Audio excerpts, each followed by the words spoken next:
Hello Cousteau, how are you today? I'm going to read the story Zog and the Flying Doctors.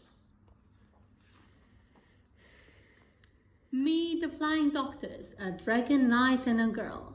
Their names are Gadabout the Great and Zog and Princess Pearl. Pearl gives people medicine and pills and vaccinations, and Gadabout is expert at performing operations.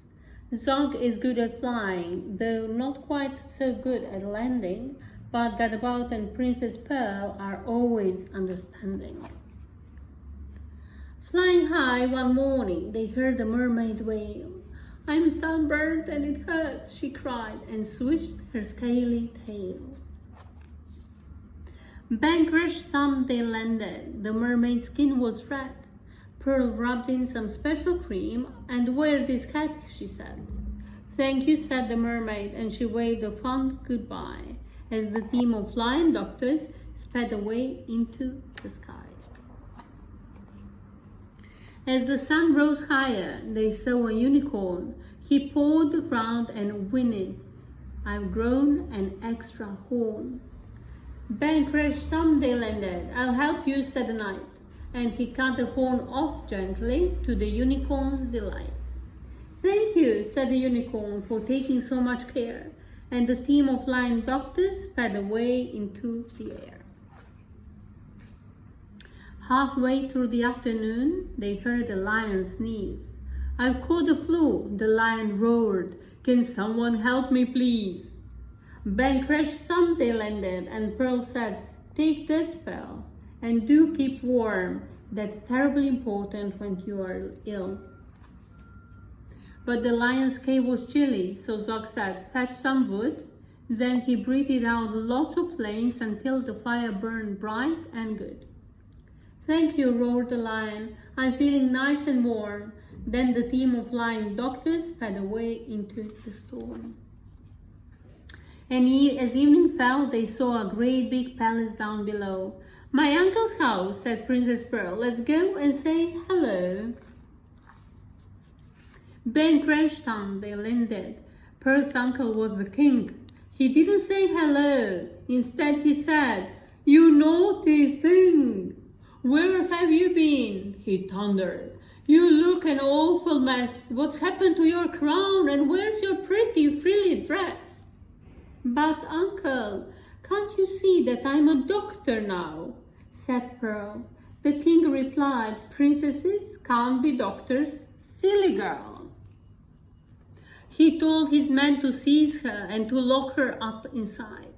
Princess Pearl was furious. She stamped and stormed and cried. Weeks went by, and Princess Pearl spent many weary hours sewing pretty cushions and arranging pretty flowers.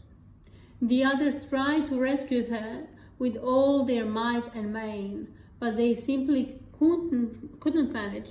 All their efforts were in vain. Each night they flew to visit her and perched upon her sill, and one dark night she told them that the king had fallen ill. The king grew worse. His head was sore, his arms and legs felt weak. His skin had turned bright orange, and he found it hard to speak. He called a lot of doctors, a new one every day. He croaked, "What is this illness?" But they simply couldn't say.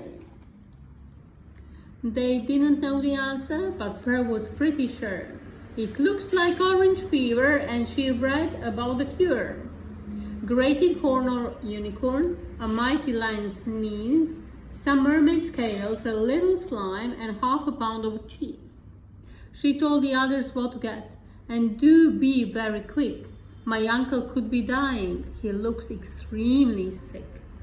Away flew Zog and Gadabout. They reached the lion's den. Bang, crash, thump, they landed. He sneezed for them, and then they flew back to the forest, where the grateful unicorn was very pleased to give them his unwanted sawn-off horn.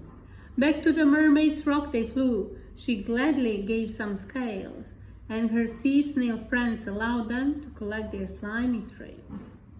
Zog said, "I'm exhausted," but he flew and flew until By fresh thumb he landed on the bedroom windowsill.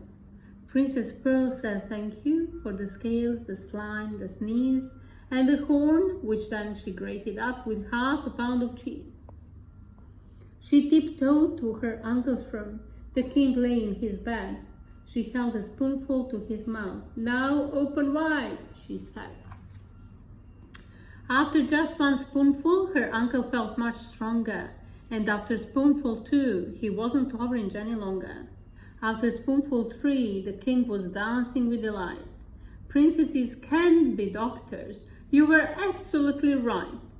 I'm sorry that I locked you up. Of course you must go free.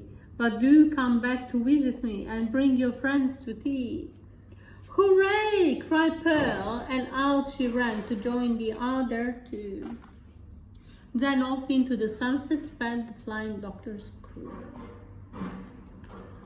The end. I hope you enjoyed the story.